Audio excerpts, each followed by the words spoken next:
ಒಂದು ಕಾಲದಲ್ಲಿ ಸಮೃದ್ಧಿ ಎಂಬ ಹೆಸರಿನ ಒಂದು ಸುಂದರವಾದ ಹಳ್ಳಿಯಿತ್ತು. ಆ ಹಳ್ಳಿಯ ಮಧ್ಯಭಾಗದಲ್ಲಿ ಒಂದು ದೊಡ್ಡದಾದ ಹೂದೋಟವಿತ್ತು. ಅದು ಕೇವಲ ಶ್ರೀಮಂತರ ಆಸ್ತಿಯಾಗಿರಲಿಲ್ಲ. ಆ ಹಳ್ಳಿಯ ಪ್ರತಿಯೊಬ್ಬ ಪ್ರಜೆಯೂ ಅಲ್ಲಿಗೆ ಬಂದು ವಿಶ್ರಾಂತಿ ಪಡೆಯಬಹುದಿತ್ತು. ಮಕ್ಕಳು ಆಟವಾಡಬಹುದಿತ್ತು.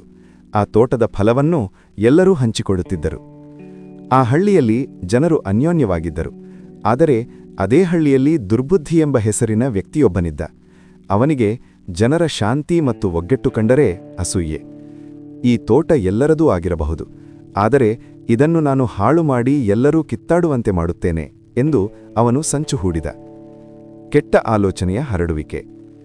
ಒಂದು ದಿನ ದುರ್ಬುದ್ಧಿ ತೋಟಕ್ಕೆ ಬಂದು ಹಣ್ಣಿನ ಮರಗಳ ಕೆಳಗೆ ಸಣ್ಣ ಸಣ್ಣ ಕಲ್ಲುಗಳನ್ನು ಮತ್ತು ಮುಳ್ಳುಗಳನ್ನು ಹಾಕಲಾರಂಭಿಸಿದ. ಅಷ್ಟೇ ಅಲ್ಲದೆ ಪ್ರತಿಯೊಬ್ಬರ ಹತ್ತಿರ ಹೋಗಿ ಚಾಡಿ ಮಾತುಗಳನ್ನು ಹೇಳತೊಡಗಿದ.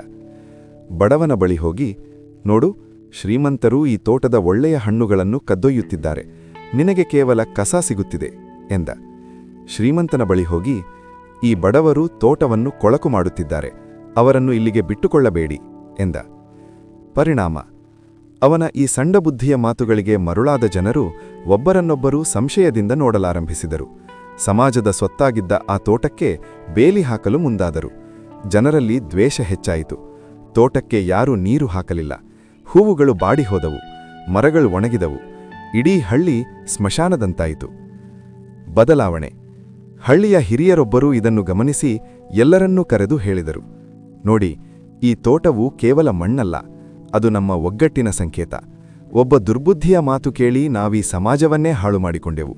ಸಮಾಜ ಎಂಬುದು ಒಬ್ಬರದ್ದಲ್ಲ, ಅದು ಎಲ್ಲರದ್ದು. ಒಬ್ಬ ವ್ಯಕ್ತಿ ಬೆಂಕಿ ಹಚ್ಚಬಹುದು, ಆದರೆ ಅದನ್ನು ಆರಿಸುವ ಜವಾಬ್ದಾರಿ ನಮ್ಮೆಲ್ಲರದ್ದಾಗಿದೆ. ಜನರಿಗೆ ತಮ್ಮ ತಪ್ಪಿನ ಅರಿವಾಯಿತು. ಅವರು ಮತ್ತೆ ಒಂದಾಗಿ ಆ ದುರ್ಬುದ್ಧಿಯನ್ನು ಹಳ್ಳಿಯಿಂದ ಹೊರಹಾಕಿ ಮತ್ತೆ ತೋಟವನ್ನು ಹಚ್ಚ ಹಸಿರಾಗಿಸಿದರು.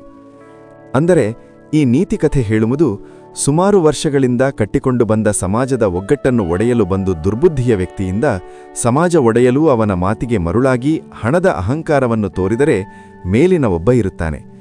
ಒಂದು ಟೊಮೊಟೊ ಕೆಟ್ಟಿದ್ದರೆ ಎಲ್ಲಾ ಟೊಮೊಟೊ ಕೆಡುತ್ತವೆಯಂತೆ.